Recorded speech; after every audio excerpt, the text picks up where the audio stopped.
आप नमोकार चैनल को सब्सक्राइब जरूर कीजिए और वीडियो को सबसे पहले देखने के लिए बेल आइकन पर क्लिक करना ना भूलें। चरणों में झूम भक्तो, भगवान के चरणों में झूम भक्तो, गुरुवर के चरणों में झूम भक्तो, नगरी में आए हैं गुरु भक्तो, गुरु चरणों में आकर देखो। जोरदार तालियां बजाइए।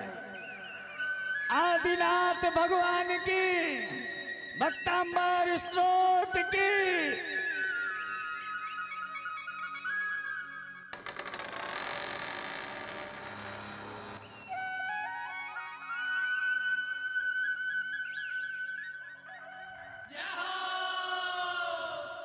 आइए हम चलते हैं मंगलाचरण की ओर।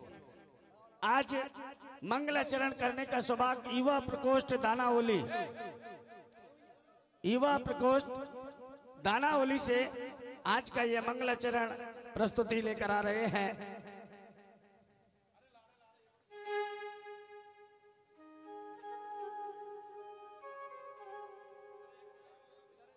भाइयों, मंगलाचरण प्रारंभ हो।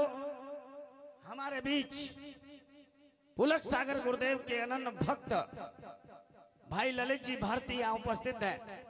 मैं निवेदन करूंगा कि वो आए और गुरुदेव को श्रीफल भेंट कर आशीर्वाद प्राप्त करें। सभी लोग एक बार जोरदार तालियां बजाकर उनका अभिवादन करें। आए गुरुदेव को श्रीफल भेंट कर आशीर्वाद। आप पुलक वाणी जो पत्रिका निकलती है, आप उसके सह संपादक भी हैं। एक बार जोरदार पुनः तालियां बजाएं। आए गुरुदेव को श्रीफल भेंट कर आशीर्वाद प्राप्त करें। मंगलाचरण स्टार्ट।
जोरदार तालियां इस बच्ची के लिए। आचार्य श्री विनम्र सागर जी महाराज, जिन्होंने एमए की डिग्री पास की, चाहते तो नौकरी और सर्विस कर सकते थे, लेकिन उन्होंने सर्विस तो थी छोड़कर उन्होंने सन्यास के मार्ग को ग्रहण किया। और सन्यास के मार्ग को ऐसे ग्रहण किया कि भक्तांबर का एक स्त्रोत जो जैन धर्म में सबसे प्रथम स्थान रखता है, आपने उस स्त्रोत की, मैं तो कहूंगा कि सिद्धि प्राप्त कर ली है। जब वो स्त्रोत प्रारंभ करते हैं, अभी देखते ही देखते इस पंडाल में बैठने की जगह बचेगी नहीं। ऐसा पंडाल फुल होता है उस भक्तांबर के उस शिविर में। और शायद ग्वालियर के इतिहास में पहली बार ऐसा हो रहा होगा, किसी शिविर में इतने लोग एक साथ बैठकर धर्म का आनंद ले रहे होंगे, धर्म का रसस्वाद कर रहे होंगे और पूज्य गुरुदेव की मुखारविंद वाणी को सुनकर अपने जीवन को कृतार्थ कर रहे हैं। अभी पारसनाथ निर्माण महोत्सव आने वाला है। यहाँ देखेंगे भव्य सम्मेश शिखर का पर्वत बना होगा, 20 टोके होंगी जिसमें स्वर्णवज्र कूट की अलग टोक होगी। 23 किलो का निर्माण लाड़ू यहाँ चढ़ाया जाएगा। जो लोग शिखर जी नहीं पहुंच पाए वो भाव से यहाँ शिखर जी पहुंच जाएंगे। भाव सहित बंदे जो कोई ताए नरक पशुगत नहीं होई, ऐसा सम्मेश शिखर का पहाड़ यहाँ बनाया जाएगा। इसकी पूरी रूपरेखा बना चुके हैं। पूज्य गुरुदेव के आशीर्वाद से वह कार्य पूर्ण होगा और उसकी 23 लोगों का आज बीच में जब गुरुदेव मंत्र कराएंगे उस समय चयन होगा और वो 23 सौभाग्यशाली परिवार। कितने तारीख को है? 29। आज कितनी है? तो दिन है, मंगलवार को करना।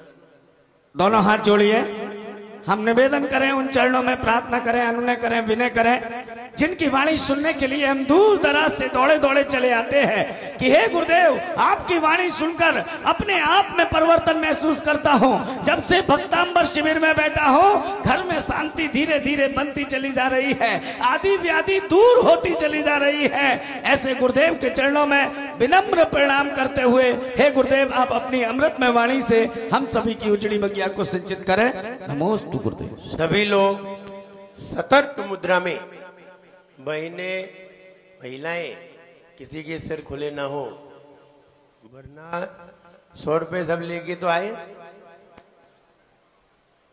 नहीं है, बैग में रगे होना चाहिए। सभी लोग सतर्क मुद्रा में एक बार पंच परमेष्ठी मंत्र का उच्च ध्वनि में स्मरण करेंगे। जितना इस तरह से तेज आवाज में नमोकार मंत्र गाया जाता है, हमारा मन एकाग्र हो जाता है। आप पाएंगे नमोकार मंत्र पढ़ते ही आपके सारे विकल्प टूटेंगे। अभी आप किसी के भी बारे में विचार करके देख लीजिए, जैसे ही पढ़ेंगे सारे विकल्प खत्म हो जाएंगे।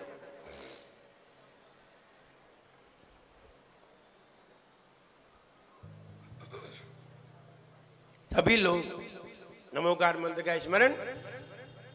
ओम नमो वैरियंताणम,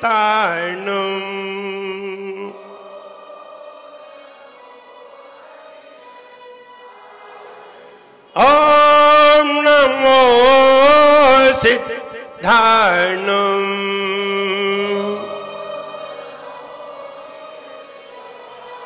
ओम नमो आयर्यायनम, ओम नमो वच्छायनम, ओम नमो रोहितवैताऊनम,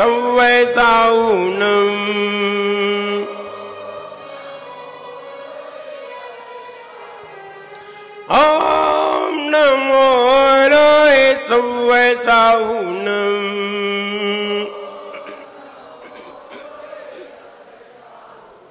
आपने आपको आप में वर लिया,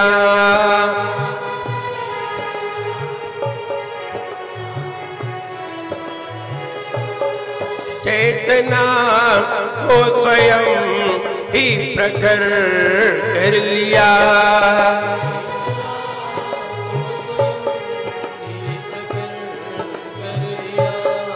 वीतरागी प्रभो हे महावीर जिन, वीतरागी प्रभो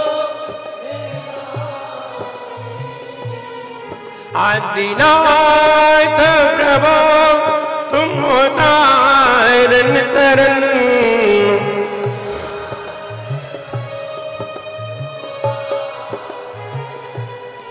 आपके द्वय चरण में विनम्र नमन।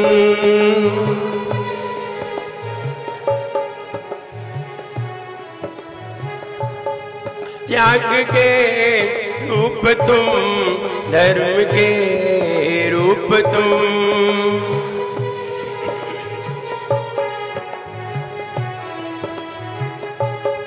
ज्ञान के रूप तुम, ध्यान के रूप तुम,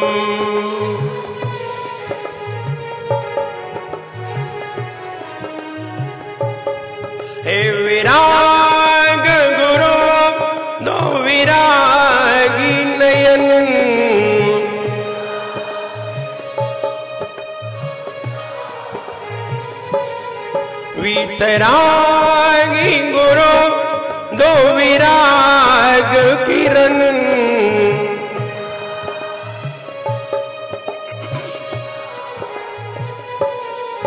आपके द्वय चरण में विनम्र नमन।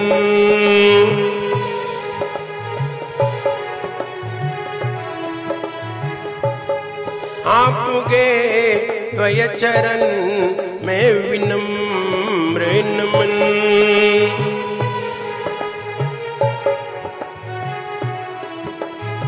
जो एक जना श्री आदिनाथ भगवान की, एक जना श्री महावीर भगवान की, राम पूजाचार्य श्री मानतुंग मुनि महाराज की, राम पूजाचार्य गुरु श्री विराट गुरुदेव की, हिंसामयी जैन धर्म की, भले परम पूज्य चरणाचार्य गुरुवर श्री विनम्र सागर जी गुरुदेव की, पुलिस समस्त आचार्य संघ की जय करा गुरुदेव का। भक्ता मेरा प्रणत मौली मणि प्रभानामुद्योतकं दलित पाप सम्यक प्रणम्य जिन्न पायदे युगम युगायदा वालंबनम भवजले पततां जनानां या संस्तुता वाङ्मय तत्त्वबोध दुद्भूत बुद्धिपटुभिः सुरलोकनाथैः स्तोत्रैर्जगत्त्रितय चित्तहरैः हृदारैः स्तुतेः किलाहमपि तं प्रथमं धीरेन्द्रम् बुद्ध्या विनापि विबुधार्चित पादपीठस्तोतुं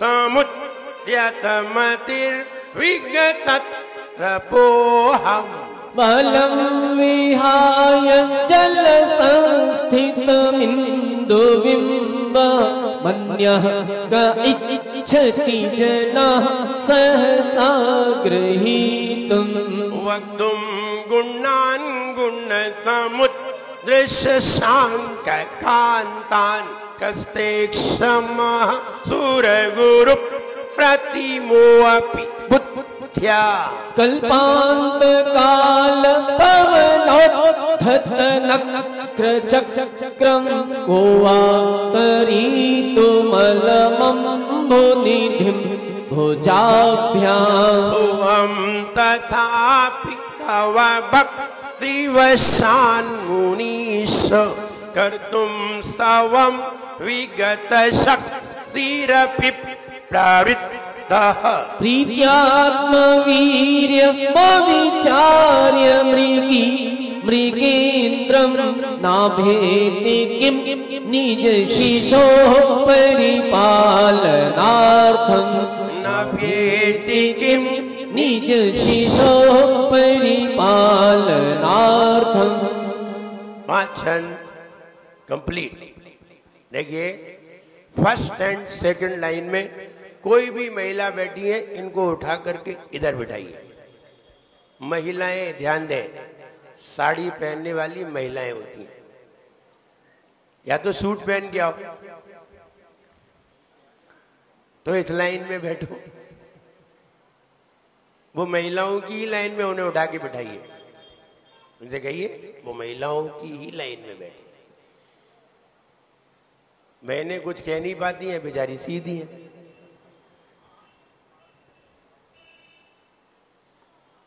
और सभी अपने अपने सिर ढक लें।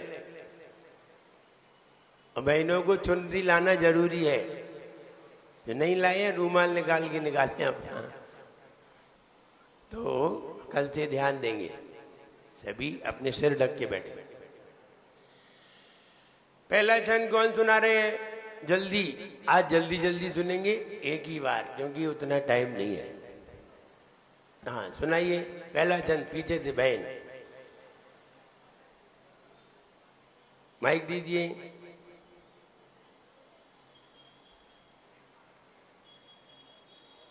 दूसरा छंद महिलाओं में बिल्कुल तैयार रहे।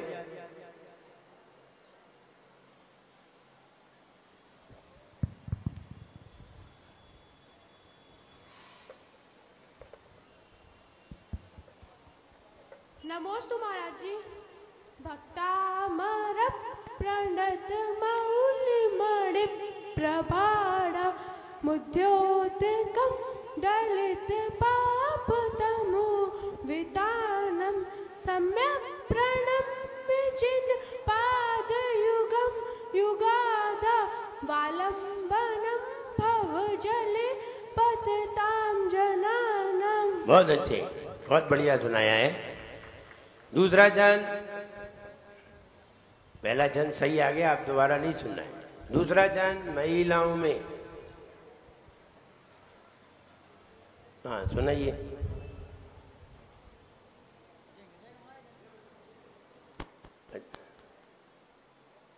पहले ये बताओ, पुराना तो याद नहीं है? तो फिर बहुत मुश्किल है। यह संस्तुता सकल वाङ्मय तत्त्वबोध दुद्भूति बुद्धि पटिवी सुरलोके नाथ तो ते जगत्रित चित्त हरे रुदारे तो से किलाहिमपितं प्रतिमं जिनेन्द्रम। बहुत अच्छा प्रयास है, लेकिन तीसरी लाइन में गड़बड़ है। थर्ड लाइन उसको सुधारिए। चित नहीं है, चित्त। हरे हरई, रुदारे रुदारही। और कौन सुना रहे दूसरा छंद?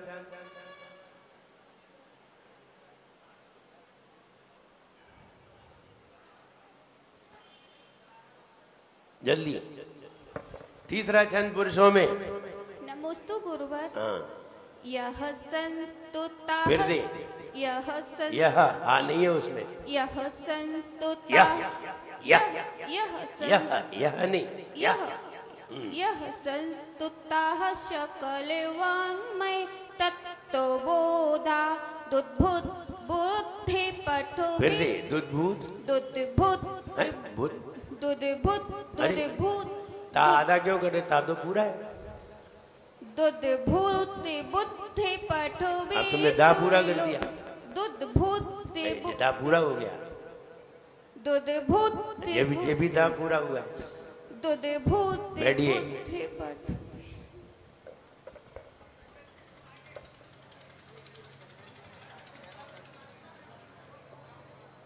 हाँ सुनाइए सेकंड लाइन। यह संस्तुते सकल वाङ्मय तत्त्वबोधा दुद्भूते बुद्धि पटुभि सुरलोके नाथ त्रोतय जगत्रितय चित्त हरै रुदारै तो सैकिलहमपितं प्रथमं जिनेन्द्रम। बहुत अच्छा है, लेकिन बिल्कुल मजेदार नहीं है। पीछे से। नमोस्तु गुरुवर। तुम तो अम्बा के हो ना?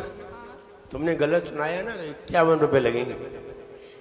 यह संस्तुता सकल वाङ्मय तत्त्वबोधा दुद्भूते बुद्धि पटुवी सुरलोके नाथ स्रोत जगत्त्रतै चित्त हरै रुदारै तुषे किलाहमपितं प्रथमं जिनेन्द्रम। बच गए 51 रुपया।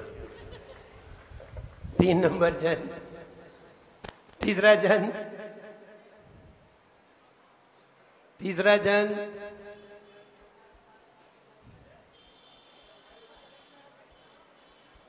वही लोग दिख रहे जिन्होंने कल सुनाया था। नए लोग तो है ही नहीं। खड़े हुए निर्मल चंद जी।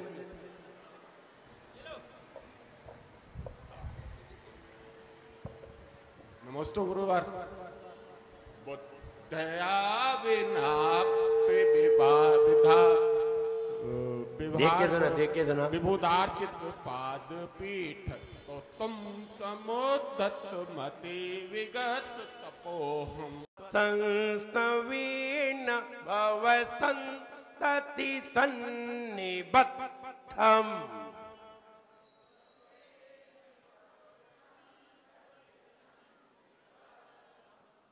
फिर से ध्यान दें, उसमें लिखा है, बिल्कुल सही लिखा है, बस बोलने की ट्रिक आनी चाहिए।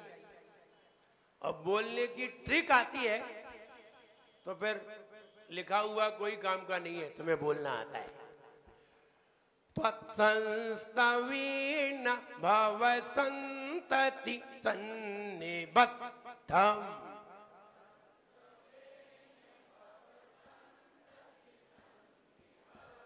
निबद्धम्। देखिए बा के बाद आधा दा है और धा है, तो बद्धम्, बद्धम् नहीं, बद्धम्। त्वत्संस्तवीन भव संतति सन्निबद्धम्।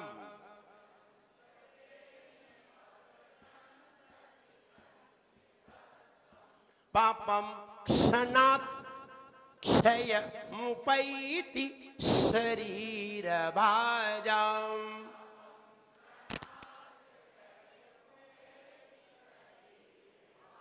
ध्यान दें, क्षणात् पे ता आधा है। पापम क्षणात् क्षय मुपैति शरीर भाजम्।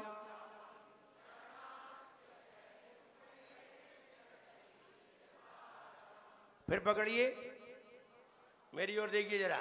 पापम क्षणात् क्षय, क्षणात् तो ऐसे नहीं, पापम क्षणात् क्षय मुपैति शरीर भाजम्।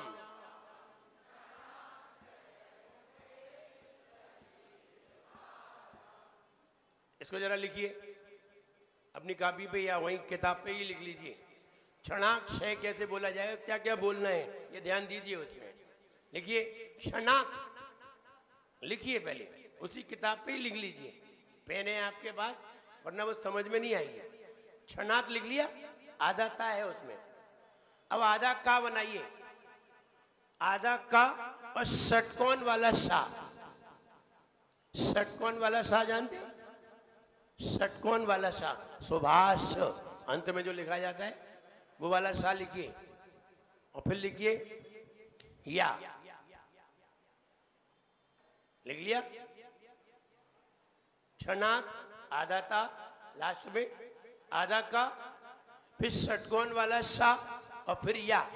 अब पढ़िए इसे पूरा।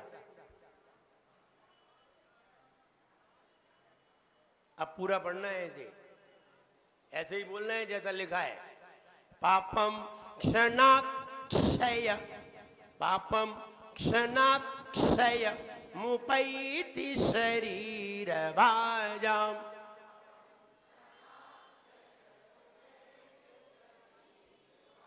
पापम क्षणात् क्षय, पापम क्षणात् क्षय मुपैति शरीर भाजम्।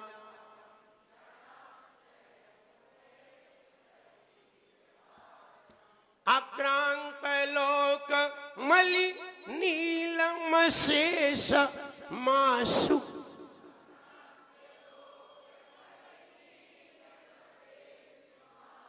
ध्यान दे, मल, मली, मली, मल नहीं है, मल नील नहीं, मली नील।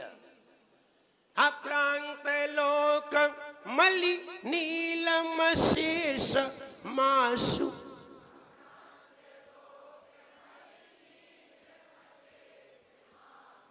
शेष, शेष, सकर वाला षटकोण वाला अलग अलग बोलना है। आक्रांत और आशु, आशु माने शीघ्र।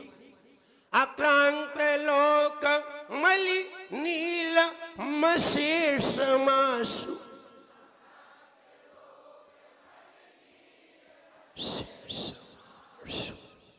सकार ध्यान दे रहे हो? सूर्यांशु भिन्नमिव सार्वर मंधकारम।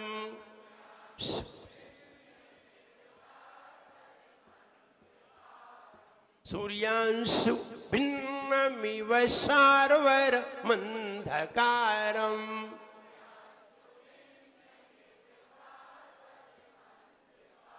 सार्वर, सार आवाज देखिए। सूर्यांशु वीर्णमिव सार्वरमन्धकारम्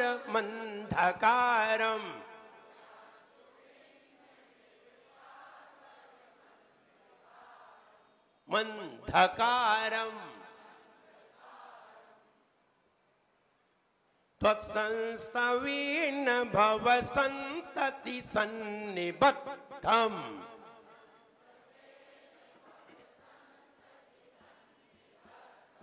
पापं क्षणाक्षयमुपैति शरीरभाजम्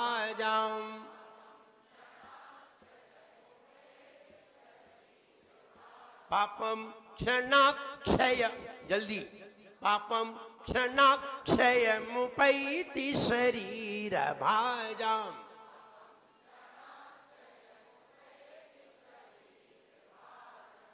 शरीर फिर ध्यान देना है आकांत लोक मलि नीलम शेषमासु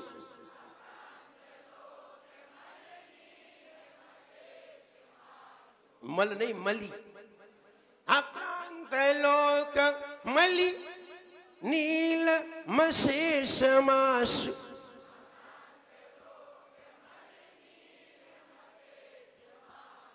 सूर्यांशु भिन्नमिव सार्वरमन्धकारम्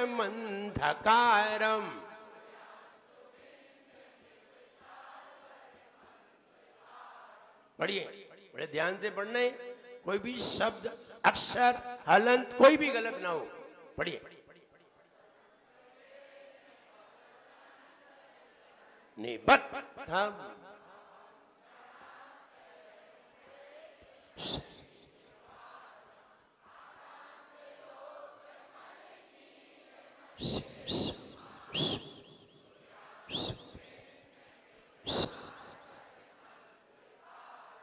कितने बार सीटी बजानी थी इसमें शरीर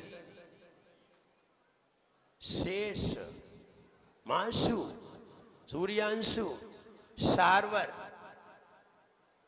कितने बार सीटी निकालनी है अगर आपने सही तरीके से बोला है तो फिर सही है वरना कितना गलत हो जाता है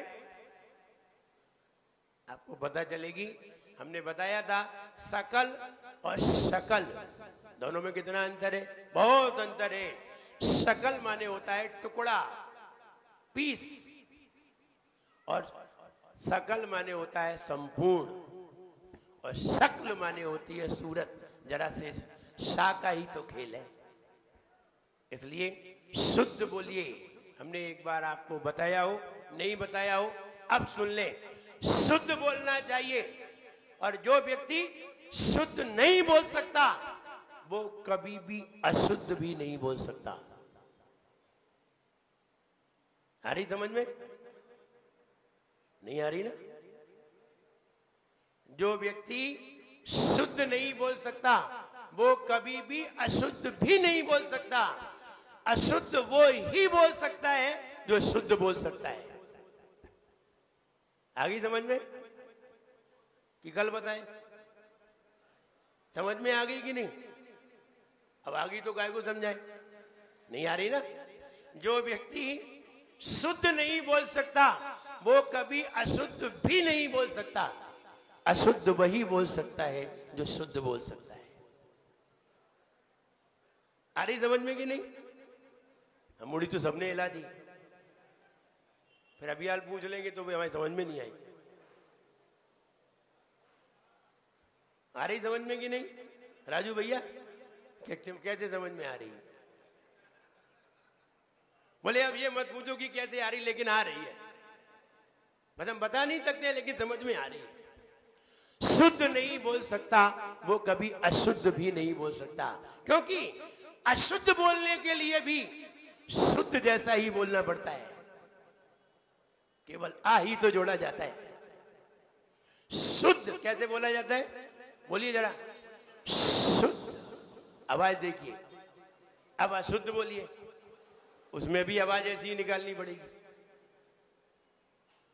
जो शुद्ध बोल सकता है वो ही अशुद्ध बोल सकता है और जो शुद्ध नहीं बोल सकता वो अशुद्ध भी नहीं बोल सकता आपने ऐसे बोल दिया, शुद्ध बोलिए, शुद्ध बोलिए। अरे शुद्ध नहीं, शुद्ध बोलिए। आज कौन सा दिन है? शनिवार। कल कौन सा था? शुक्रवार। शुद्ध बोलिए।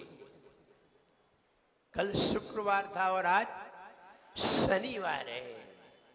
सही बोलिए, शनिवार। ये नहीं मालूम हम क्या बोल रहे हैं? शनिवार। पुरुषोत्तम जी, शनिवार सही बोलिए। हाँ, सीटी तो निकालनी ही पड़ेगी।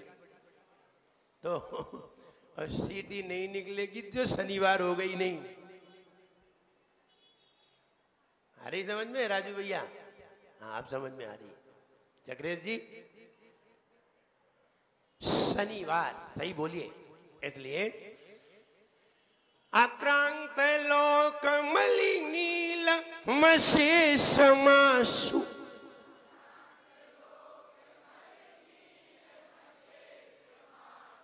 सूर्यांशु भिन्नमिव सार्वर मंधकारम।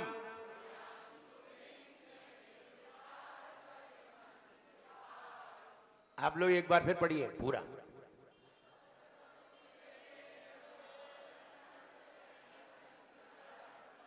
पापम क्षणाक्षय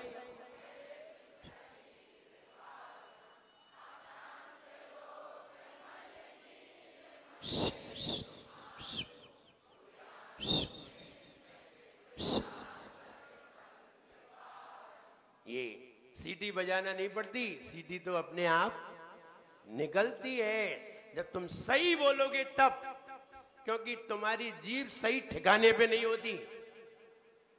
और जीभ सही ठिकाने पे हो तो अपने आप ही ऐसी आवाज आती है। आवाज थोड़ी लानी पड़ती है।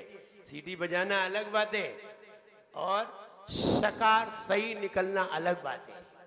इसलिए सही बोलिए, सही पढ़िए। सही पढ़ोगे मंत्र सही होगा, गलत पढ़ोगे मंत्र गलत होगा, और गलत मंत्र के सही रिजल्ट नहीं हो सकते।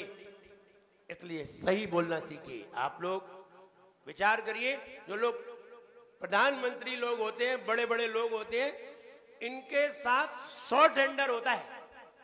वो शॉर्ट हैंडर इनसे ज्यादा समझदार होता है। नेता तो अंगूठा छाप होते हैं, शॉर्ट हैंडर बहुत समझदार होता है। वो इतना समझदार होता है कि ये क्या बोलना चाहते हैं उसे मालूम है, लेकिन उन्हें नहीं मालूम कि हम गलत बोल गए। उन्हें ये मालूम नहीं रहता।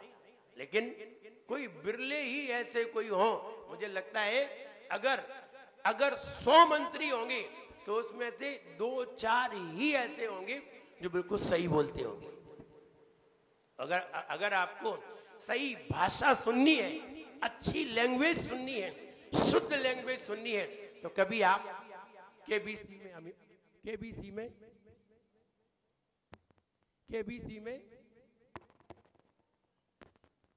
तो कभी आप केबीसी में अमिताभ बच्चन को सुनिए। केबीसी में अमिताभ बच्चन को सुनिए, उसके बोलने के ढंग देखिए कि वो किस तरह से बोलते हैं।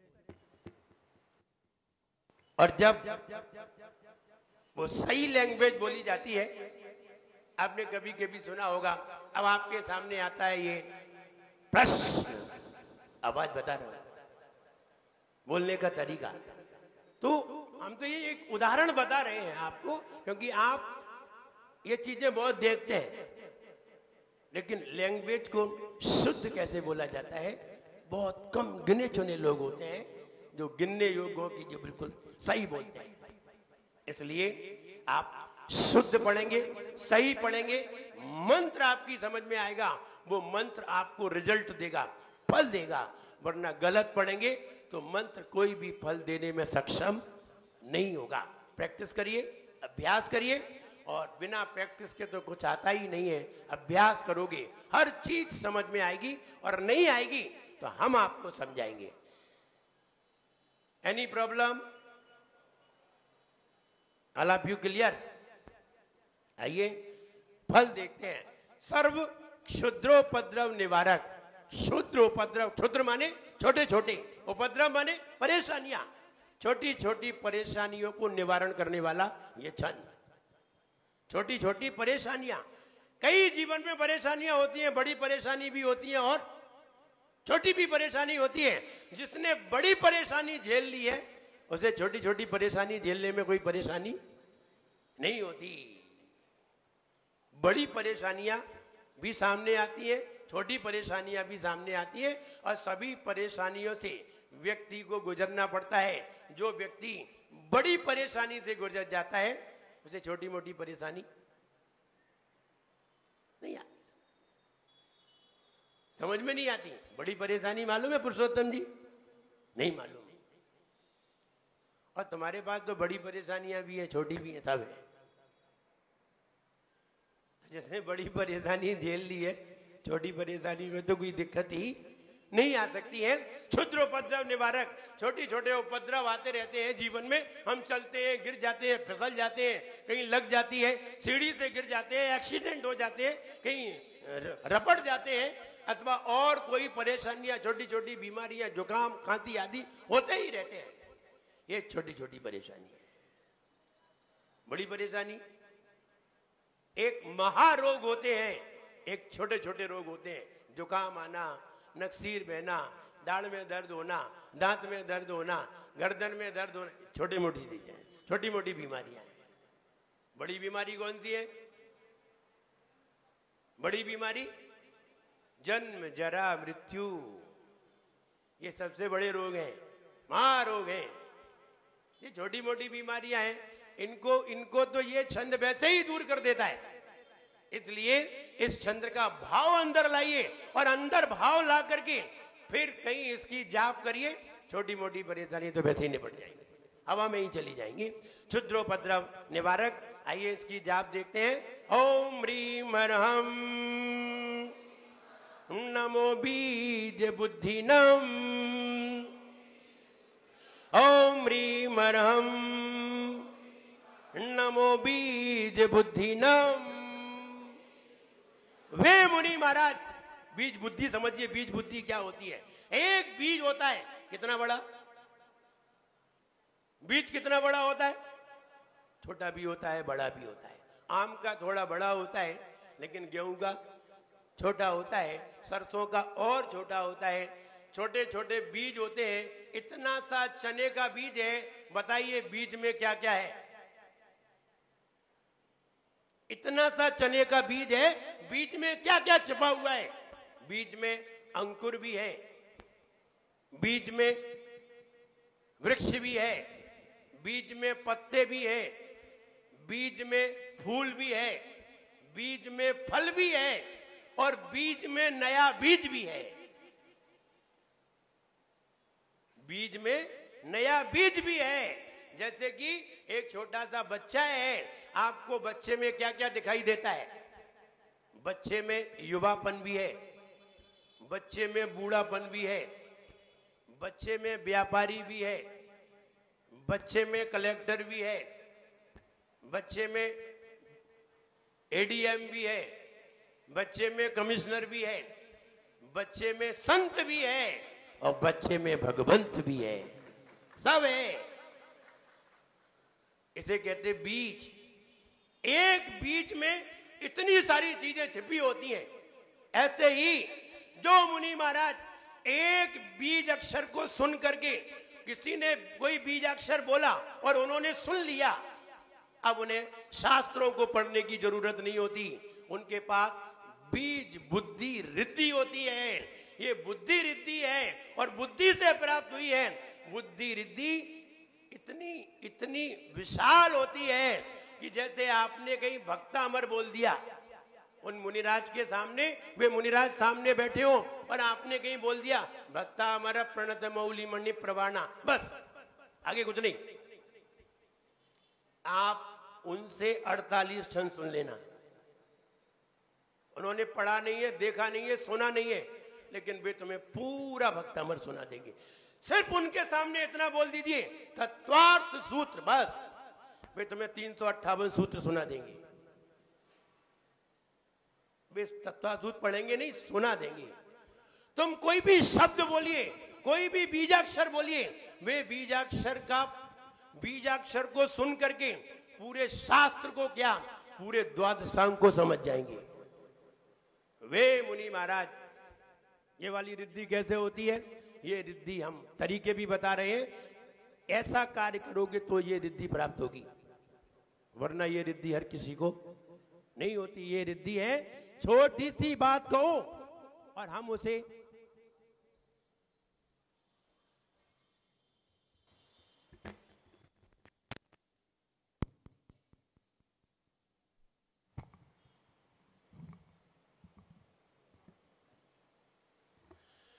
छोटी सी बात कहो और हम उसे बड़ी बना दें, इसे कहते हैं बीज बुद्धि। इतनी सी बात को इतनी बड़ी कह दें। महिलाओं में तो जो होती है बात को बतंगड़ बनाना, एक जरा सी बात कह दो वो तो, मुझे याद आता है 3 महिलाएं मिली, 3 महिलाएं नहीं 3 पुरुष मिले, तीनों मित्र थे और तीनों मित्र की शादियां हो गई। अब शादी हो गई तो तीनों एक दिन बैठे थे, तीनों ने कहा चलो अपनी अपनी पत्नी के बारे में पूछते। तो उन्होंने पूछा, कहो आपकी पत्नी कैसी है? बोले मेरी पत्नी तो प्रोफेसर थी, अगर वो बोलना चालू करती है तो 45 मिनट से कम बोलती ही नहीं है, क्योंकि प्रोफेसर का पीरियड 40 मिनट का होता है। बोले वो तो लेक्चरर थी, तो जब वो चालू होती है कोई भी विषय हो, लेकिन 45 मिनट के पहले वो चुप नहीं होती, क्योंकि उसे हैबिट है। दूसरे व्यक्ति से पूछा, भाई साहब आप बताइए अपनी पत्नी के बारे में। बोले मेरी पत्नी को एक विषय दे दो, वो 2 घंटे तक बोलती है, चुप ही नहीं होती, नॉन स्टॉप। तो तीसरे से पूछा, भाई साहब अब आप भी तो बताइए। बोला मेरी रहने दीजिए। बोले क्यों? बोले नहीं नहीं मेरी रहने दीजिए। बोले नहीं बताइए, हमने भी बता दी, तुमने भी बता दी, तुम्हारी भी पत्नी होशियार है, तुम भी बताइए तुम्हारी पत्नी कैसा बोलती है।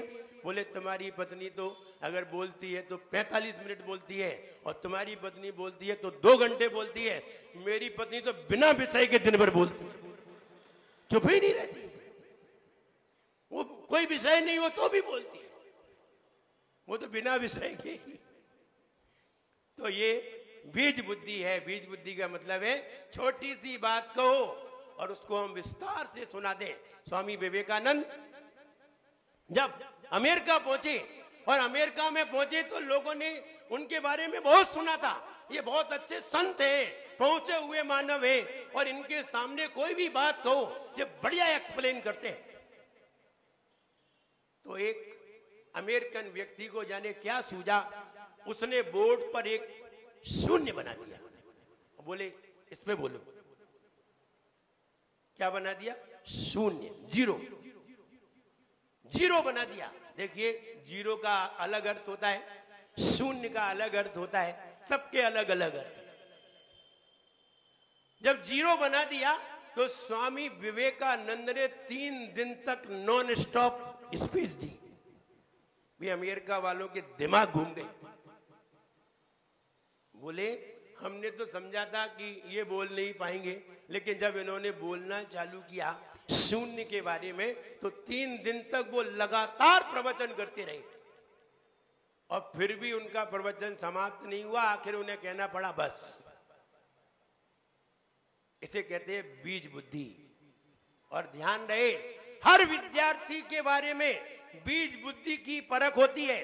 जब एग्जाम होता है, एग्जाम में निबंध लिखा जाता है, एक छोटा सा टाइटल आता है हरित क्रांति।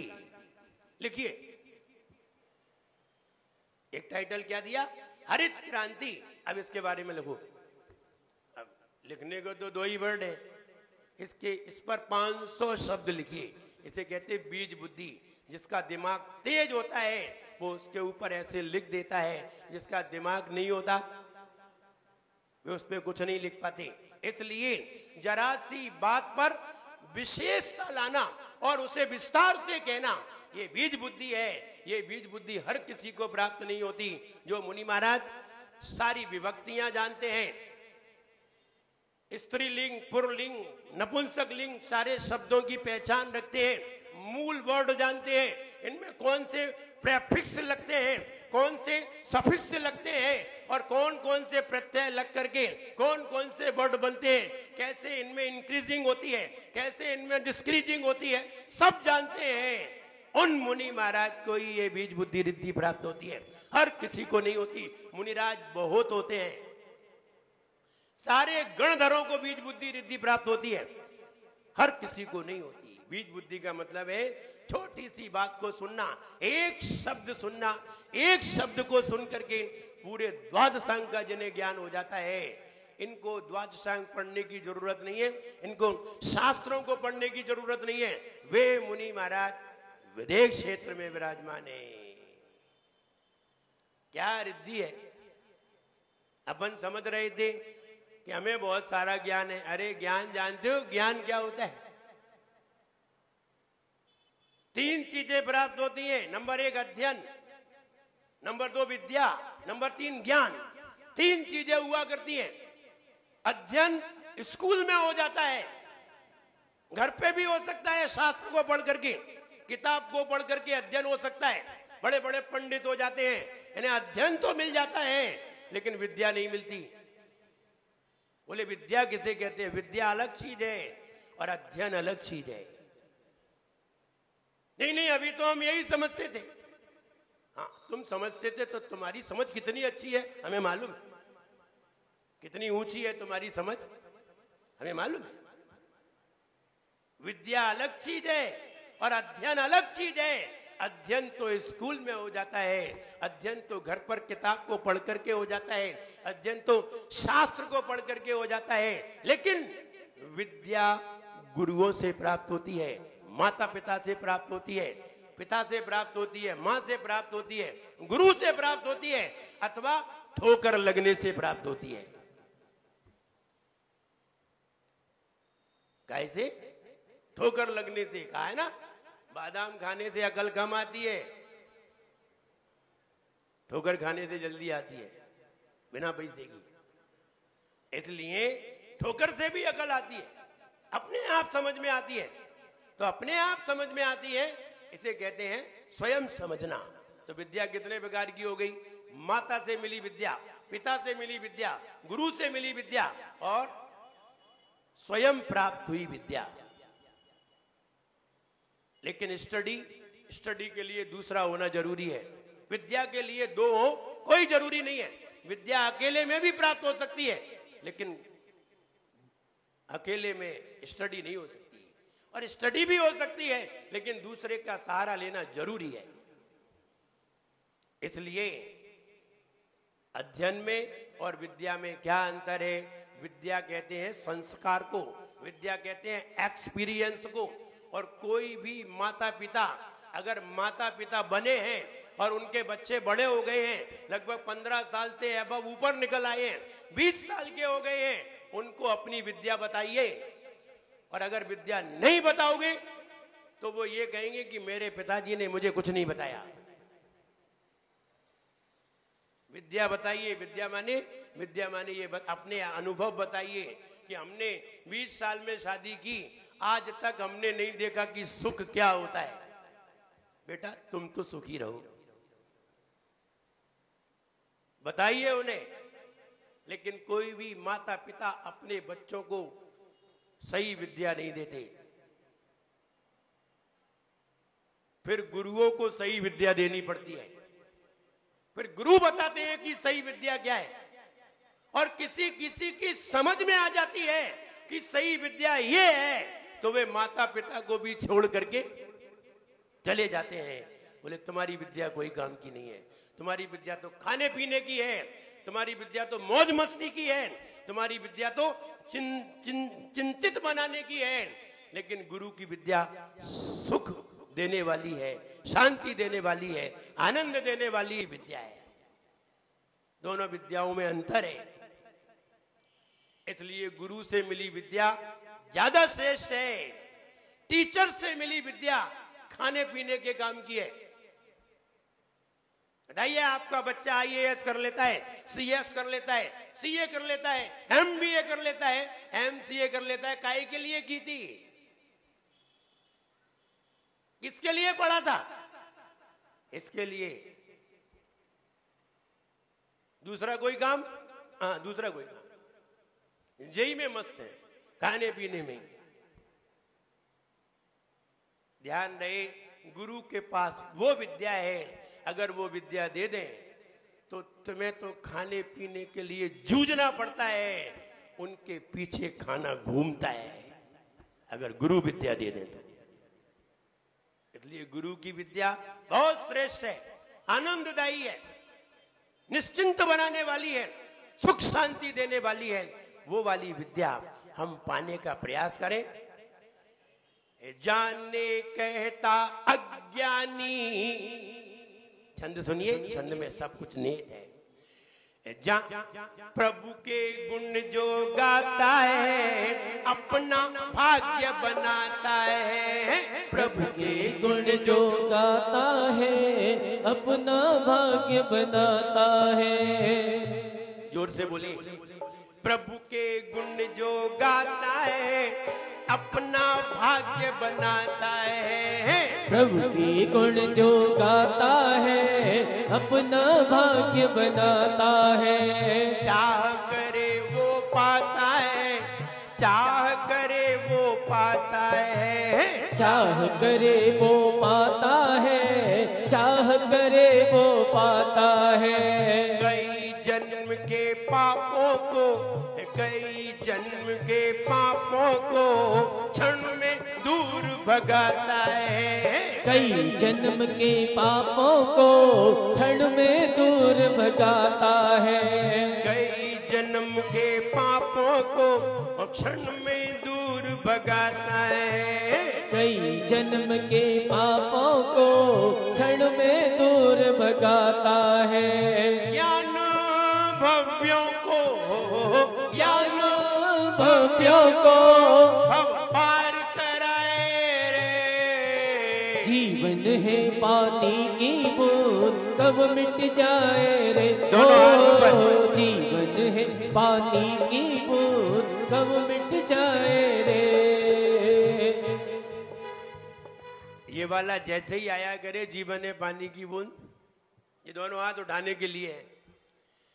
होंगी अनहोनी हो, होंगी अनहोनी कब क्या घट जाए रे। जीवन है पानी की बूंद कब मिट जाए रे। ओ जीवन है पानी की बूंद कब मिट जाए रे। प्रभु के गुण जो गाता है अपना भाग्य बनाता है। प्रभु के गुण जो गाता है अपना भाग्य बनाता है। चाह करे वो पाता है, चाह करे वो पाता है। चाह करे वो पाता है, चाह करे वो पाता है। हमें भगवान के गुणों को गाना है, और भगवान के गुणों को गाते गाते गाते गाते एक घटना घटती है कि हमारा मन इतना शांत हो जाता है कि हम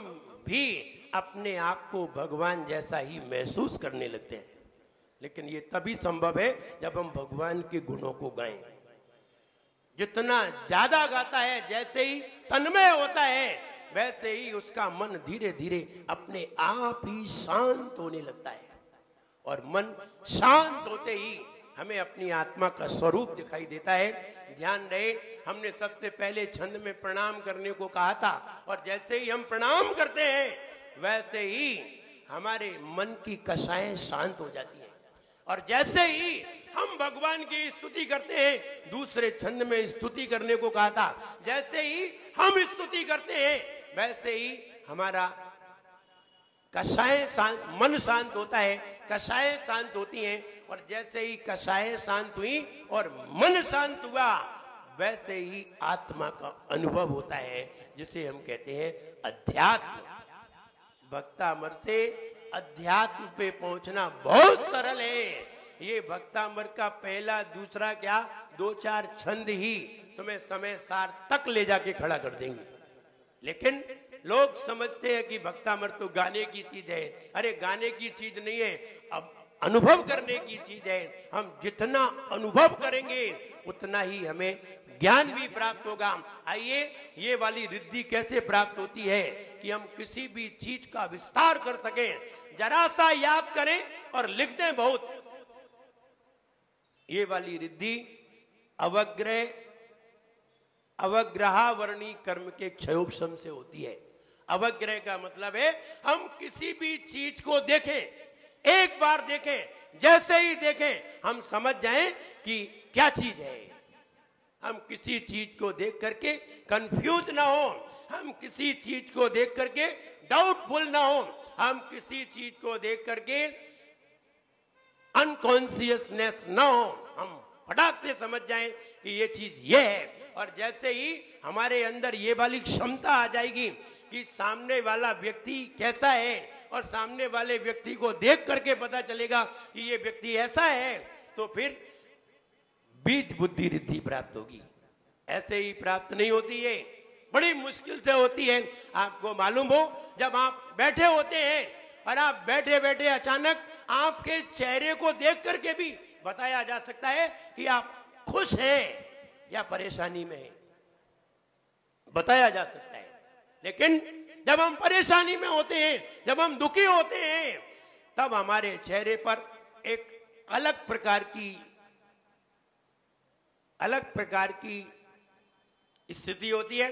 और जब हम खुश होते हैं तब हमारे चेहरे पर अलग प्रकार की पहचान होती है। जब हम आंखें बंद करते हैं, और अगर हम आंखें बंद कर ले, कभी कभी हम एग्जाम में कोई प्रश्न देखते हैं और प्रश्न देख करके कई बार दिमाग पे उंगली रख करके, दिमाग पे हाथ लगा करके और बड़ी आंखें बंद करके खूब स्मरण करते हैं, लेकिन 3 घंटे तक हमें स्मरण नहीं आती। और एग्जाम में प्रश्न रखा हुआ है सामने, उत्तर तुम्हें याद है, ऐसा नहीं है कि तुमने उसे पढ़ा नहीं था, तुमने पढ़ा है, तब भी तुम्हें वो याद नहीं आता। और 3 घंटे बाद जैसे ही तुम एग्जाम रूम से बाहर आते हो और कोई तुम्हें नहीं बताता और तुम्हें उत्तर याद आ जाता है। ऐसा होता है कि नहीं होता है? किस किस के साथ हुआ है, जरा हाथ ऊंचा करिए। सबके साथ, बैठो बैठो, नीचे करो। मेरे भी साथ हुआ है। हम अपने अनुभव बता रहे हैं, इसे कहते हैं विद्या। जो हम एक्सपीरियंस बताते हैं ये विद्या है, और जो किताब का लिखा हुआ बताते हैं ये स्टडी है। स्टडी में और विद्या में क्या डिफरेंस है? विद्या मेरा निजी एक्सपीरियंस है, स्टडी सिर्फ किताब के लिखे हुए शब्द हैं। और ज्ञान जो हमने आपके एक्सपीरियंस से सुना और किताब में पढ़ा, उसके बाद जो हमने अनुभव किया उसे ज्ञान कहते हैं। ज्ञान अलग चीज है, स्टडी अलग चीज है, और विद्या अलग चीज है। तो कहते हैं विनय बिना विद्या नहीं। स्टडी तो मिल सकती है बिना विनय के। स्कूल में, कॉलेज में कौन बच्चे टीचर की विनय करते हैं? लेकिन फिर भी स्टडी कर लेते हैं। स्टडी बिना विनय के मिल सकती है, लेकिन विद्या बिना विनय के, विनय बिना विद्या नहीं, विद्या विन नहीं ज्ञान। और अगर विद्या नहीं है तो तुम्हें ज्ञान में अनुभव भी नहीं होगा, लाख प्रयास करते रहो। इसलिए विनय होना जरूरी है, स्टडी होना जरूरी है, विनय होना जरूरी है। विनय से विद्या मिलेगी और विद्या तुम्हें ज्ञान तक ले जाएगी। ज्ञान ही कार्यकारी है। और बुद्धि और ज्ञान में क्या अंतर है? What is difference? Knowledge and intelligency, दोनों में बहुत अंतर है। बुद्धि अलग चीज है और ज्ञान अलग चीज है। कई लोग ऐसे होते हैं जो पढ़ते हैं और हम पढ़ के गए और एग्जाम में जैसे ही प्रश्न देखा फटाक से याद आ गया, ऐसा भी होता है। और ऐसा भी होता है कि 3 घंटे याद नहीं आता, तो चौथे घंटे में याद आ जाता है, ऐसा भी होता है। दोनों की स्थिति देखिए। जब हम किसी चीज को याद करते हैं और हम यहां पर जोर लगा देते हैं और यहां पर कहीं खड़ी लाइनें ऐसी आ जाए, कैसी खड़ी लाइनें, आप कभी आईने में शीशे में गुस्सा करके देखना, तो कैसी लाइनें आएंगी? ऐसी लाइनें, खड़ी लाइनें माथे पे आ जाएंगी, नाक के जो ऊपर माथे के बीचा बीच में खड़ी लाइनें आ जाएंगी। और जैसे ही खड़ी लाइनें आएंगी, आप लाख याद करो, याद नहीं आएगा। ये खड़ी लाइनों का असर है। खड़ी लाइनों का मतलब ही है अंधेरा। माथे पे खड़ी लाइनें आ जाएं तो समझना चाहिए अंधेरा। आप आंख बंद कर लीजिए और कहीं ऐसे देखिए, ऐसे करके करिए, आपकी आंखों में अंधेरा छा जाएगा। और आंख बंद कर लीजिए और आपके माथे पर ऐसी लाइनें आ जाएं तो आपकी आंखों में उजाला आ जाएगा। आप चाहे जब प्रयोग करके देख लीजिए, अभी करना है तो अभी कर लीजिए, लेकिन ऐसे करने के लिए प्रशंसा करनी पड़ती है। ऐसी लाइनें लाने के लिए किसी की प्रशंसा करनी पड़ती है। आश्चर्य मुद्रा में ऐसी लाइनें बनती हैं और क्रोध की मुद्रा में ऐसी लाइनें बनती हैं। क्रोध में अंधेरा आता है, हमारा याद किया हुआ भी चला जाता है, और प्रशंसा में उजाला आता है, पड़ोसी का भी हमें याद आ जाता है। ये दोनों में डिफरेंस, ये विद्या है, ये स्टडी नहीं है। ये हम क्या बता रहे हैं? विद्या बता रहे हैं, स्टडी नहीं है। स्टडी तो किताब पढ़ना तो किताब में लिखा रहता है, ये विद्या है। इसलिए किसी की प्रशंसा करिए। जैसे बच्चे ने भक्तामर सुनाया, 1 सुनाया, 2 सुनाए, 3 सुनाए, तुम्हें याद नहीं थे और तुमने बच्चे की प्रशंसा की, वाह कितना अच्छा सुनाया। बताइए कैसी लाइनें हुई हैं मेरे चेहरे पे? कैसी लाइनें हुई? वाह कैसी हुई? ऐसी। ये प्रशंसा है। प्रशंसा में हमारे अंदर उजाला आता है। इतना भी याद नहीं है कैसी लाइनें हुई? ऐसी। अंधेरा आ गया। इसलिए गुस्सा कभी मत करिए, कभी भी मत करिए, क्योंकि अंधेरा आ जाएगा और जो याद है वो भूल जाओगे। फिर तुम कितना भी यहां जोर लगाओ, खूब हथौड़े लगाओ, लेकिन नहीं आएगा याद। और जैसे ही बाहर निकलोगे, एग्जाम हो गया, फ्री हुए, खटाक से याद आया। और जब तक टेंशन में रहे तब तक वो याद नहीं आया। विद्या, ज्ञान, एक्सपीरियंस, अनुभव को ज्ञान कहते हैं, और किसी के एक्सपीरियंस को प्राप्त करना विद्या होती है। लेकिन किताब में जो पढ़ा है उन शब्दों को प्राप्त करना अध्ययन होता है। अध्ययन, विद्या और ज्ञान, तीनों में अंतर। स्टडी, इंटेलिजेंसी एंड नॉलेज, तीनों में डिफरेंस है, और तीनों अलग अलग चीजें हैं, और तीनों चीजें अलग अलग ढंग से प्राप्त होती हैं। इसलिए वे मुनि महाराज जिन्हें बीज बुद्धि रिद्धि प्राप्त है, वैदिक क्षेत्र में विराजमान है, उन मुनि राज को मेरा मन से, वचन से, काय से प्रणाम होगी। ऐसी बुद्धि हमें भी प्राप्त होगी कि जरा सी कोई कहे हम 50 सुना दें, वे कह के तो देख ले। नहीं नहीं, ये वाली बुद्धि नहीं कह रहे हम कि उसने एक कही तुमने 50 सुना दी, बोले हमारे पास बीज बुद्धि है। नहीं, ये बीज बुद्धि नहीं है, ये तो कुबुद्धि है। हाँ, उसने जरा सी बात कही और हमने उस पर एक्सप्लेन किया, अनुभव किया, ये बीज बुद्धि है। जैसे बीज बुद्धि, हम अभी टाइम हो रहा है, फिर हम आपको बताने का प्रयास करेंगे। अभी आइए चित्र देखिए, चित्र में अर्थ देखिए। उन मुनिराज को हमने प्रणाम कर लिया है। इस जाप से, इस जाप को करने से, ये वाली जो जाप बताई थी, ओम ह्रीम परम नमो बीज बुद्धिनम, इस जाप को करने से अगर सांप ने तुम्हें भी काट लिया है, सांप ने काट लिया है, बिच्छू ने काट लिया है, या किसी ने तुम्हारे ऊपर बुरी नजर डाल दी है, और अगर इस मंत्र को पढ़ करके एक छोटा सा कंकड़ अथवा कोई भी कंकड़ हाथ में ले लीजिए और हाथ में ले करके इस मंत्र को पढ़िए, और मंत्र को पढ़ करके अगर उसके ऊपर ये कंकड़ फेंक दिया, उसका सारा विष समाप्त हो जाएगा, कोई विष नहीं बचेगा। जैसे कि सांप ने काट लिया है, वो कंकड़ हल्के से सांप के पूंछ में मार दिया जाए अथवा सांप की तरफ फेंक दिया जाए, जहर खत्म हो जाएगा। और मेरा जो विचार आया, अगर किसी की नजर लग जाए ना तो कुछ मत करो, इसकी जाप करो, उसकी ओर देख लो, उसकी नजर तो अपने आप ही खत्म हो जाएगी। तुम्हारी नजर में इतनी ताकत आ जाएगी कि उसकी नजर खराब हो जाएगी, उसकी नजर तुम्हारे ऊपर काम नहीं कर पाएगी। इसलिए ये वाली रिद्धि की जाप भी हमें करना चाहिए, और ये ज्ञान वर्धक जाप है, बच्चों के लिए बहुत आवश्यक है।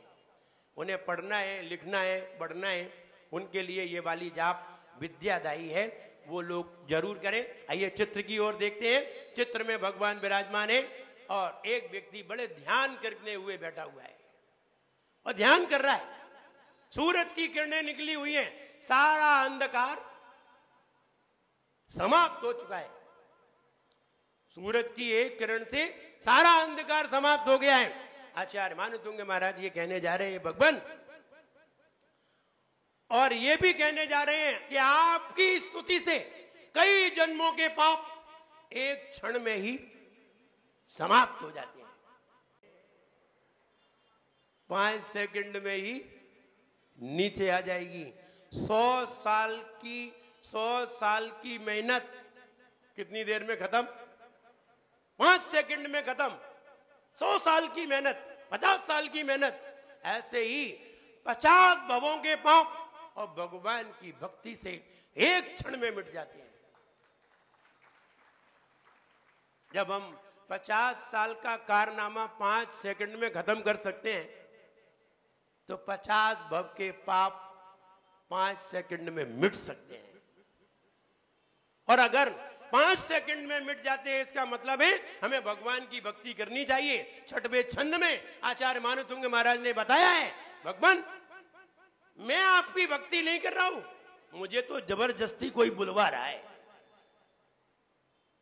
बताइए, 8 बजे से 9 बजे के बीच में आप घर से दौड़ते हैं कि कोई दौड़ाता है? कोई दौड़ने के लिए कहता है कि आप अपने आप दौड़ते हैं? कोई पीछे से प्रेरित करता है। अब कौन करता है ये नहीं मालूम, ये मत बताओ कि कौन करता है। आप क्यों भागते हैं? आप इतनी दूर दूर रहते हैं, फिर भी आपका भागने का मन होता है। कोई तुम्हें खींच रहा है और कोई तुम्हें भागने के लिए मजबूर कर रहा है, और नहीं भाग पाते तो भी दुखी होते। हमने एक शेर सुनाया था, न दिन में चैन रहता है, न आती नींद है अच्छी। क्या आपने भक्तामर पढ़ाया? न दिन में चैन रहता है, न आती नींद है अच्छी, न इनसे दोस्ती अच्छी, न इनसे दुश्मनी अच्छी। आए तुझे परेशानी है और दिन भर भक्तामर घूमता होगा। अब दिन भर आप बताओगे इंटेलिजेंसी क्या होती है, नॉलेज क्या होती है, स्टडी क्या होती है। ये चीजें आप कॉलेज में नहीं प्राप्त कर सकते। आप चाहे एमए करो, चाहे पीएचडी करो, कुछ भी करो, लेकिन ये विद्या आपको कॉलेज में नहीं मिल सकती। ये हम एक्सपीरियंस से बता रहे हैं। कल हम आपको बताएंगे मेधा क्या चीज है, प्रतिभा क्या चीज है, प्रज्ञा क्या चीज है, और बुद्धि क्या चीज है, और विचार क्या चीज है, और फिर ज्ञान क्या चीज है। मेधा प्रतिभा में अंतर है। मेधा अलग चीज है, प्रतिभा अलग चीज है, प्रज्ञा अलग चीज है। प्रज्ञा हाई फाई है, वाईफाई नहीं, हाई फाई है।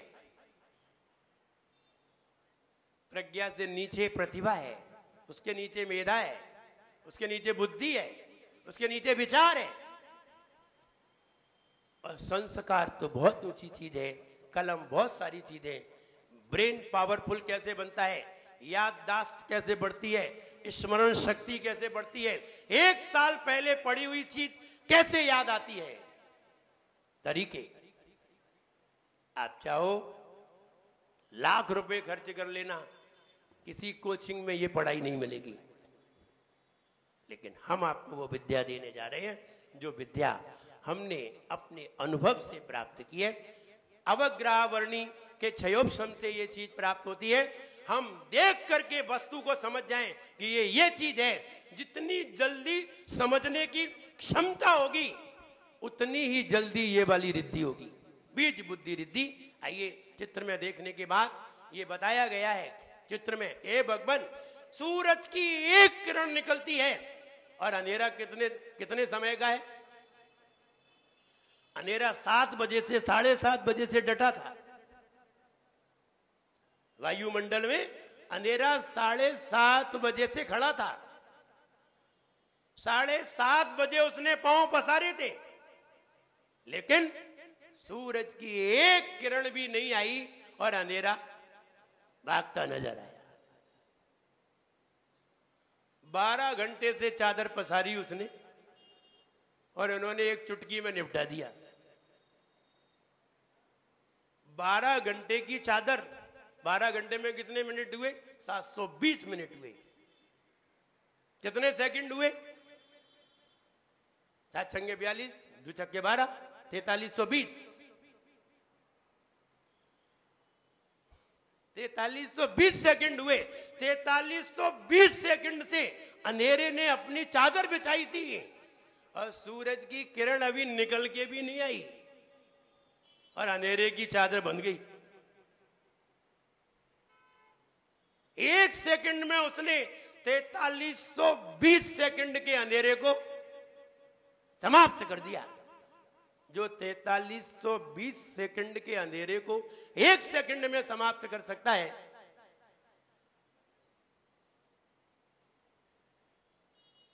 ते 4320 हुए कि 43,200 हुए? 43,000।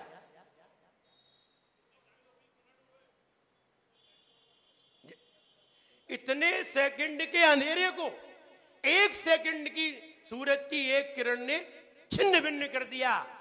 जब इतने सेकंड के अंधेरे को 1 सेकंड में समाप्त किया जा सकता है तो कई भव के पापों को भी एक क्षण में साफ किया जा सकता है। ये तर्क दिया जा रहा है,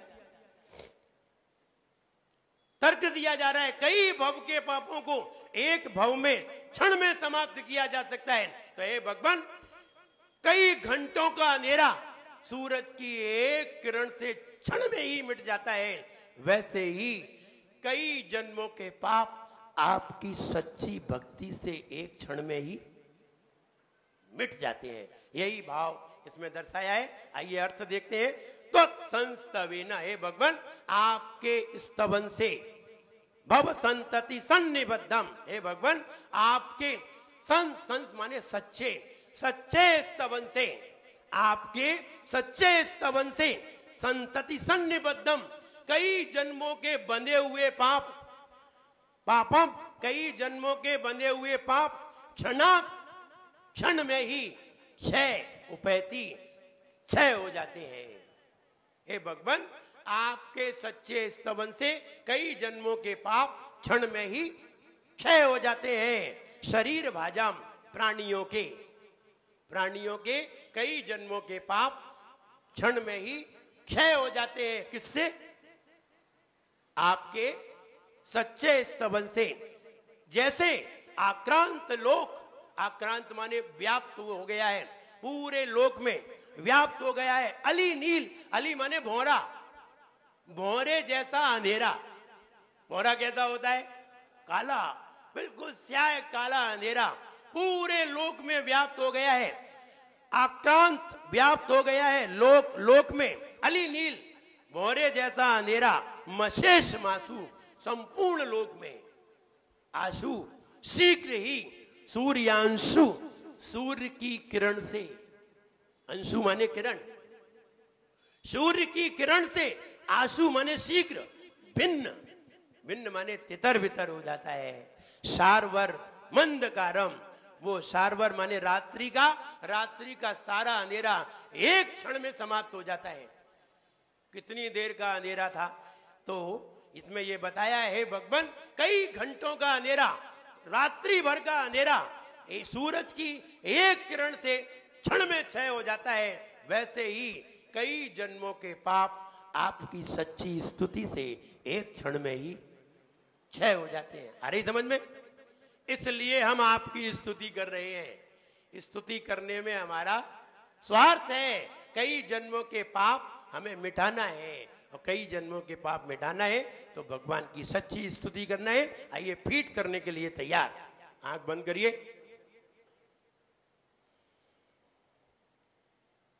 ओ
आंखें बंद। आज्ञा चक्र पर ध्यान। सिर्फ 2 मिनट मेरी बात सुननी है। 2 मिनट के बाद 1 मिनट में रिपीट, 3 मिनट में पूरा याद हो जाएगा। आखिर भक्तामर में इस छंद में क्या, कौन सा भाव बनाना है, क्या कहा जाना है। हे भगवान, कई घंटों का अंधेरा, हे भगवान, कई घंटों का अंधेरा सूर्य की एक किरण से क्षण में मिट जाता है। हे भगवान, कई घंटों का अंधेरा सूर्य की एक किरण से क्षण में ही समाप्त हो जाता है। हे भगवान, कई घंटों का अंधेरा, रात्रि भर का अंधेरा सूर्य की एक किरण से क्षण में नष्ट हो जाता है।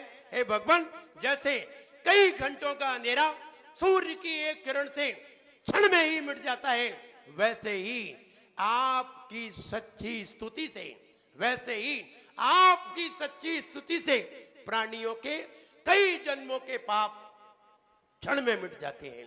वैसे ही आपकी सच्ची स्तुति से प्राणियों के कई जन्मों के पाप क्षण में मिट जाते हैं। हे भगवान, कई घंटों का अंधेरा सूर्य की एक किरण से क्षण में ही मिट जाता है, वैसे ही हे भगवान, जैसे सूर्य की एक किरण से कई घंटों का अंधेरा क्षण में ही मिट जाता है, वैसे ही आपकी सच्ची स्तुति से, वैसे ही आपके सच्ची स्तुति से प्राणियों के कई जन्मों के पाप क्षण में मिट जाते हैं। रिपीट। हे भगवान, कई घंटों का अंधेरा सूर्य की एक किरण से क्षण में ही मिट जाता है। हे भगवान, कई घंटों का अंधेरा सूर्य की एक किरण से क्षण में ही मिट जाता है, वैसे ही आपकी सच्ची स्तुति से प्राणियों के कई जन्मों के पाप क्षण में मिट जाते हैं। हे भगवान, कई घंटों का अंधेरा सूर्य की एक किरण से क्षण में मिट जाता है, वैसे ही आपकी सच्ची स्तुति से प्राणियों के कई जन्मों के पाप क्षण में मिट जाते हैं। That's all। 3 मिनट हो गए। कौन सुनाने जा रहे? जल्दी। पीछे से। हाँ बहन सुनारी, नीला दुपट्टा।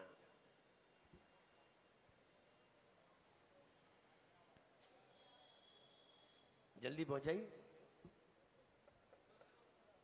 एक दूसरे को दे तो पहुंच जाएगा। देखिए फीड, इसे हम फीडिंग कहते हैं। अब तुम्हें याद हो जाएगा, जब भी ये छंद पढ़ोगे तुम्हें याद आ जाएगा कि हम इसमें क्या कहना चाहते हैं।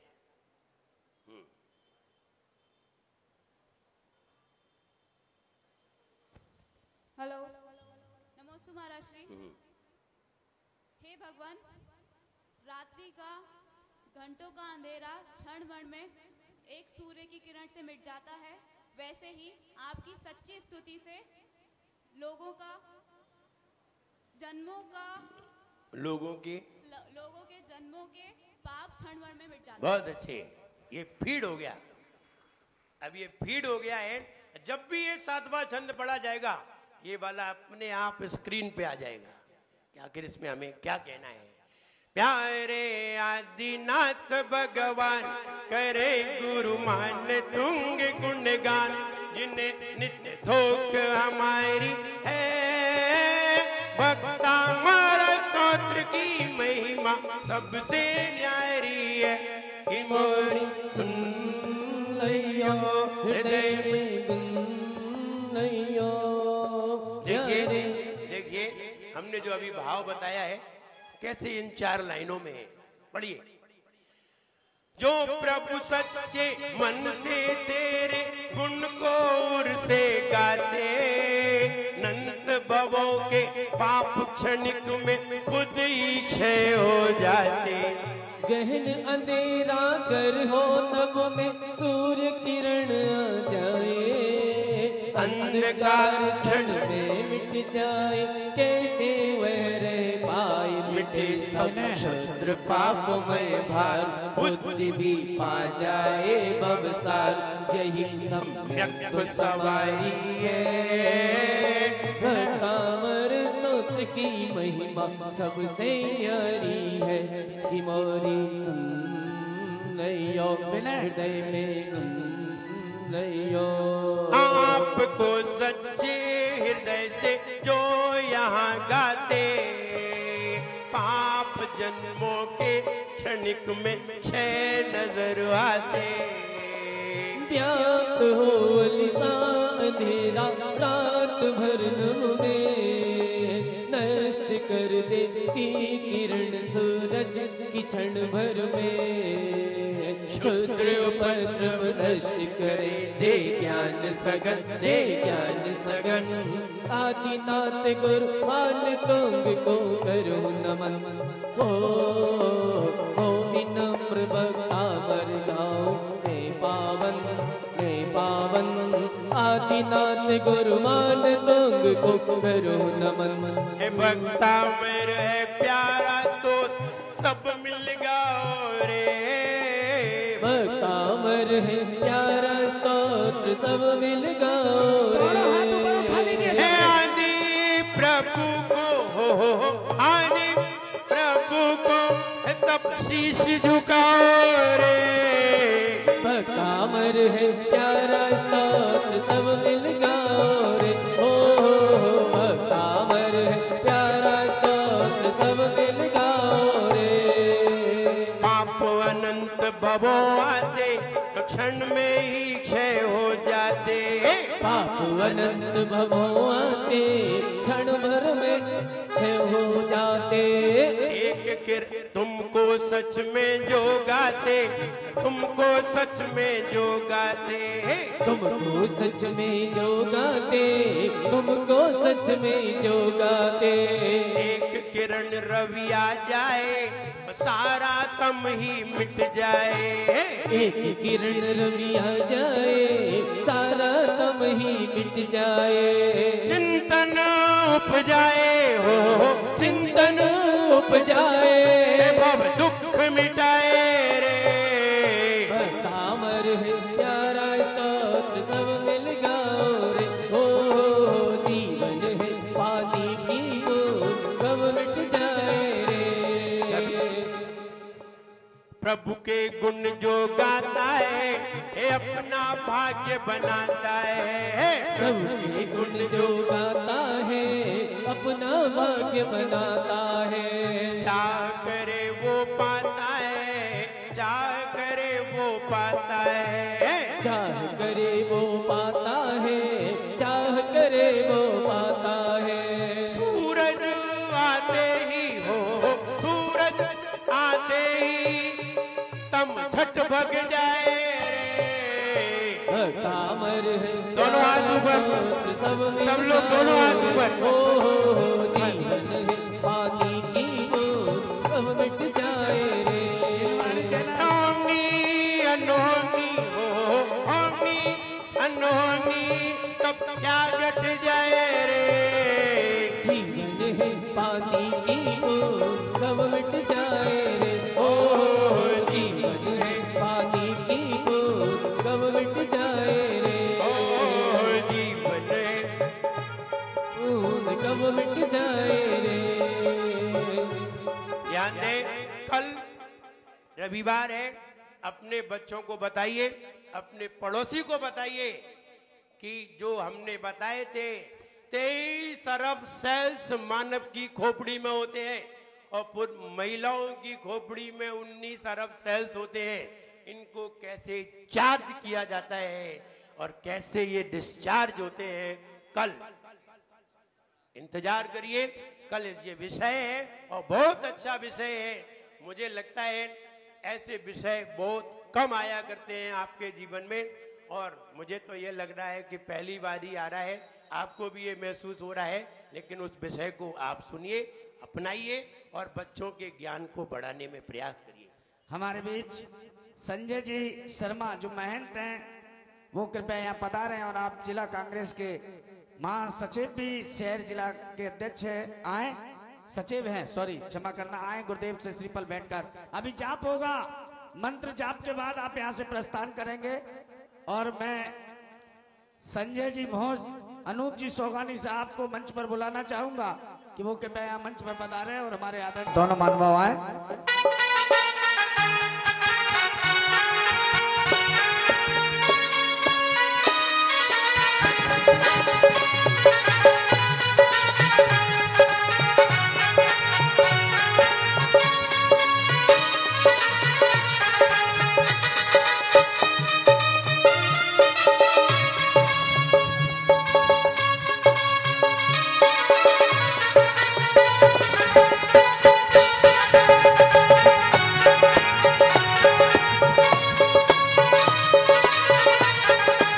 चलिए सभी मंत्र जाप करेंगे। ओम ह्रीम हरम नमो बीज बुद्धि नाम,